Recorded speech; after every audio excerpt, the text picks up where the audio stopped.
नमस्कार पुणी एक नुआ रेसिपी भिडियो मु आपको स्वागत करुच्ची।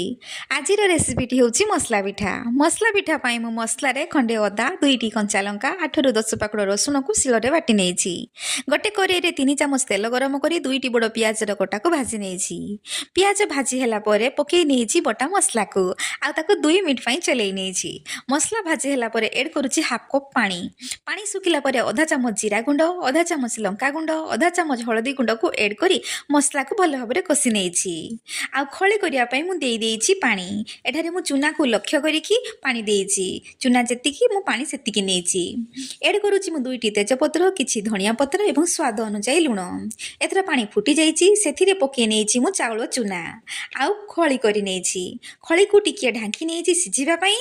खली को गोटे प्लेट को बाहर कर नेछि एवं टिके चकुटी नेछि आउ सेथिरु खंडे खंडे मु एमिति नेई पिठा सब तयारी कर नेछि एबे सब पिठा गढ़ा सरी जाइछि गोटे तेल गरम करी पिठा गुडी को सब गोल्डन कलर हेबा पर्यंत छाणी नेछि।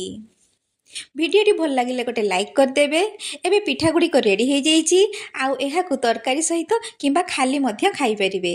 पुणी आसीबी मु आउ एक भिडियो रे रहुछि। नमस्कार।